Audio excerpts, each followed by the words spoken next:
Hello friends, आज मेरे पास एक सैमसंग अल्ट्रा स्लिम टीवी आया है। इसमें एक मामूली सा प्रॉब्लम है। इसके स्क्रीन की तरफ देखिए।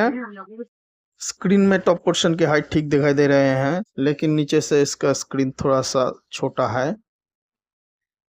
अब दोस्तों ये प्रॉब्लम मामूली सा है। यह सभी टेक्नीशियन जानते हैं कि इसे रिमोट से सर्विस बोर्ड ओपन करके ठीक किया जाता है। लेकिन दोस्तों अगर इसका रिमोट कस्टमर के पास नहीं है और आपके पास भी नहीं है, क्योंकि कस्टमर को अभी ये रिमोट कोई काम के नहीं आते, इसलिए वो खरीदेगी नहीं। फिर तो ये काम के लिए आपको ही खरीदना पड़ेगा। लेकिन आप भी ये सिर्फ इस टीवी के लिए नहीं खरीदेंगे, तो क्या ये प्रॉब्लम ठीक नहीं होगा? होगा दोस्तों। इसे अंदर से ठीक किया जाएगा।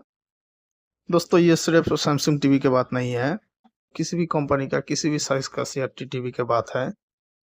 आप किस किस कंपनी का रिमोट खरीद के रखेंगे? चलिए दोस्तों, आज इसी टॉपिक पर मेरे वीडियो है। आप लोगों को मेरे चैनल दीप मल्टीटेक में स्वागतम। वीडियो को बिना स्किप करके देखते रहे। दोस्तों ये प्रॉब्लम इस टीवी में पहले नहीं थे। ये टीवी में ईएसटी का प्रॉब्लम था। ये देखिए मैंने इसे नया लगाया है। अब देखिए इसके ईएसटी चेंज करने के बाद ये प्रॉब्लम आए हैं। ईएसटी के कारण हरदम ऐसे प्रॉब्लम आते रहते हैं। किसी भी कंपनी का किसी भी साइज का टीवी में ऐसे प्रॉब्लम आते रहते हैं। इसका हॉरिजेंटल का पिक्चर साइज भी थोड़ा दोनों साइड से कम था, तो मैंने इसका पीएफ चेंज करके ठीक कर लिए हैं। दोस्तों मार्केट के नए ईएसटी में इसका जो वाइंडिंग होते हैं उसमें कम या ज़्यादा होने के कारण ऐसे होते हैं। दोस्तों मेरे वीडियो अगर आप लोगों को पसंद है तो जरूर एक लाइक और एक अच्छा सा कमेंट कर देना। और किसी भी दोस्त या टेक्नीशियन को अगर ये कैसे ठीक करते हैं ये जानकारी है तो वीडियो छोड़कर जा सकते हैं। और जिसको पता नहीं है वो मेरे इस वीडियो को पूरे देखिए, अब जान जाएंगे कहाँ से कैसे ठीक किए जाते हैं। दोस्तों शायद आप समझ गए हैं कि ये प्रॉब्लम वर्टिकल आउटपुट सेक्शन से ठीक किया जाते हैं। अब दोस्तों जितने भी सीआरटी टीवी मार्केट में है वो सभी का वर्टिकल आउटपुट सेक्शन की डायग्राम लगभग सेम है, थोड़ा इधर या उधर। वो नॉर्मल टीवी हो या अल्ट्रा स्लिम टीवी हो, सब एक ही बात है।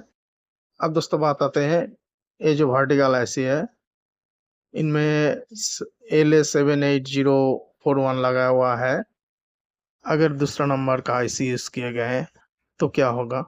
LA कोड की जितने भी वर्टिकल आईसी है और इधर AN कोड का वर्टिकल आईसी है और STB कोड का वर्टिकल आईसी है, सबका डायग्राम लगभग सेम ही होते हैं। थोड़ा अलग हो सकते हैं, इसका जो बायसिंग स्पेयर पार्ट्स यूज किए गए हैं, रेजिस्टेंस वगैरह, उसका वैल्यू अलग अलग हो सकते हैं। चलिए दोस्तों इस वर्टिकल आउटपुट आईसी का सप्लाई देख लेते हैं। ये सैमसंग की सर्किट बोर्ड में ईएसटी से इसका नेगेटिव और पॉजिटिव सप्लाई अलग से आते हैं वर्टिकल आईसी के लिए। इस आईसी के 2 नंबर और 6 नंबर पिन पर पॉजिटिव सप्लाई दिए जाते हैं और 4 नंबर पिन को इसका नेगेटिव सप्लाई दिए जाते हैं। इसके 6 नंबर पिन पर एक डायोड के जरिए सप्लाई दिए जाते हैं, इसलिए थोड़ा सा वोल्टेज कम होते हैं वहाँ। अब देखिए ग्राउंड को कॉमन करके वोल्टेज ले रहे थे, इसलिए 15 और 16 दिखा रहे थे। अभी माइनस और प्लस सप्लाई दोनों को एक साथ देख रहे हैं, इसलिए 30 वोल्ट दिखाई दे रहे हैं। यहाँ पर सप्लाई वोल्टेज एक्यूरेट है। दोस्तों आप अगर मेरे चैनल में नए हैं और अभी तक सब्सक्राइब नहीं किए हैं तो जरूर सब्सक्राइब कर देना और बेल आइकन को दबा देना। 1 2 3 4 5 6 7 ये वर्टिकल आईसी का 1 नंबर पिन से देखिए यहाँ पर एक रेजिस्टेंस है और यहाँ से देखिए एक रेजिस्टेंस ग्राउंड है। यहाँ पे एक रेजिस्टेंस देखिए ग्राउंड किए हुए हैं। ये 2 रेजिस्टेंस पैरेलल है, दोनों ही ग्राउंड के साथ जुड़े हैं।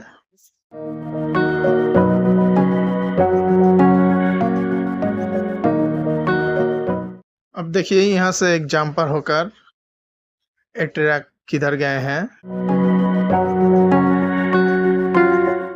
सीधा देखिए वर्टिकल आउटपुट में गए हैं। ये कल का कनेक्शन है।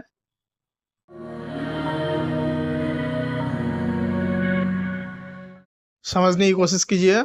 आईसी के 1 नंबर पिन से एक रेजिस्टेंस आया है और वहां से 2 रेजिस्टेंस पैरेलल ग्राउंड किए हुए हैं और यहाँ से एक जंपर होकर वर्टिकल आउटपुट कॉइल में गए हैं।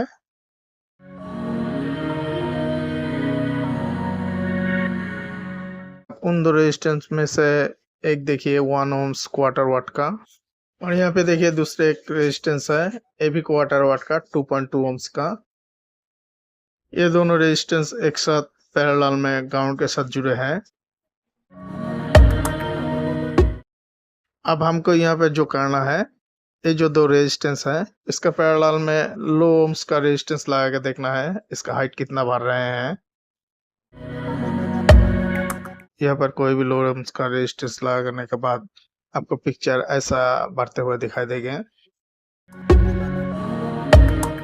जैसे कि देखिए मैं यहाँ पर एक 1 ohms का रेजिस्टेंस लगा रहा हूँ इसके पैरेलल में। जब कोई भी रेजिस्टेंस पैरेलल यूज किए जाते हैं तब उसका रेजिस्टेंस का वैल्यू कम हो जाते हैं। मुझे वहां पर उस रेजिस्टेंस का वैल्यू कमाना है। जब इस रेजिस्टेंस का वैल्यू कम हो जाएगा तब इसका पिक्चर का हाइट बड़ा हो जाएगा।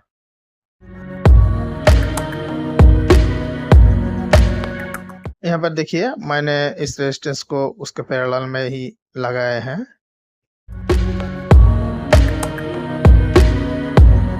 चलिए दोस्तों इसका स्क्रीन को देखते हैं।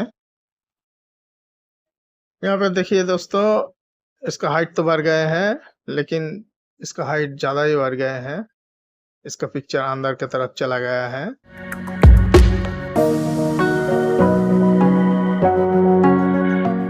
अब इसमें सिग्नल दे रहे हैं ये देखिए इसका पिक्चर का हाइट ज्यादा हो गए हैं। यहाँ पर देखिए नीचे का डिस्प्ले अंदर चला गया है और ऊपर से भी उसका लोगो अंदर चला गया है। इसे और भी छोटा करना पड़ेगा।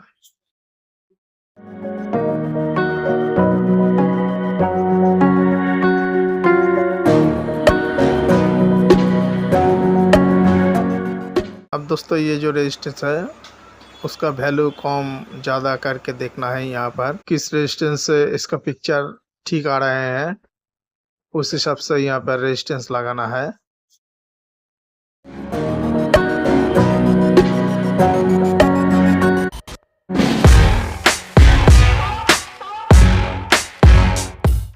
अब दोस्तों यहाँ पर देखिए मैंने 1 ohms को हटा दिए हैं और यहाँ पे 2.2 ohms को लगाए हैं। अब देखते हैं इसका पिक्चर को।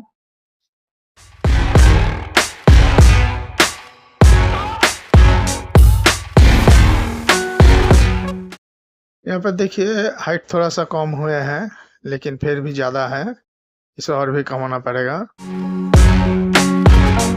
इसे ऐसे एडजस्ट करना होगा टॉप पोर्शन और लोअर पोर्शन में पिक्चर बड़ा नहीं होना चाहिए।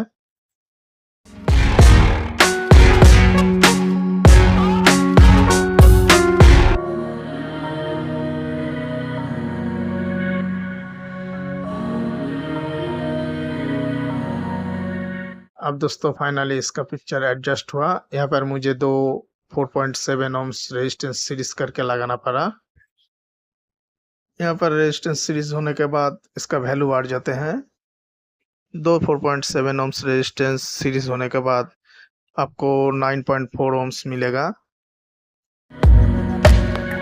यहाँ पर पहले से जो 2 रेजिस्टेंस है वही रेजिस्टेंस इसके अंदर लगा हुआ है, उसे चेंज करना नहीं पड़ा। कभी कभी इसे भी चेंज करना पड़ता है।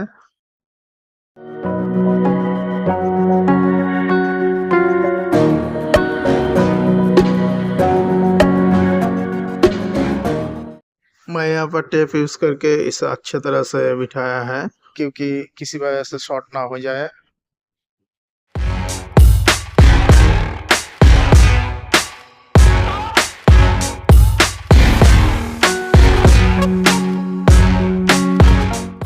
अब चलिए दोस्तों इसे फाइनल चेक करते हैं। इसका स्क्रीन को देखिए और पिक्चर को देखिए। यहाँ पर देखिए दोस्तों इसका स्क्रीन साइज सेम है, कहीं पर छोटा या बड़ा नहीं है। आप सभी व्यूअर्स को मेरे चैनल दीप मल्टीटेक की तरफ से थैंक यू, धन्यवाद। फिर मिलेंगे मेरे नेक्स्ट वीडियो पर।